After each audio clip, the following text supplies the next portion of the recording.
Hi guys! Welcome to my channel, Ruby.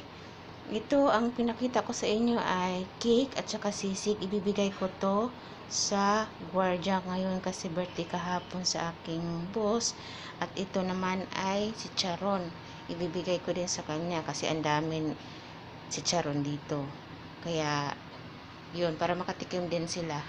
So, pupunta na ako ngayon doon sa kanya para ibigay ito at saka itong cake at saka sisig. Yan lang po. Tsaka yun, tatakpan ko na para dili siya makuan sa labas. Inig-backlight ko. Ito na, malapit na tayo sa guard. Ibibigay ko na ito. Hi guard! Morning! Ito po, bigay ko sa inyo cake at saka si Charon. Bigyan mo lang ng iba. Huwag mong suluhin ang kain kasi marami yan. Okay? Bye-bye. Sige po. Salamat po, ma'am. Okay.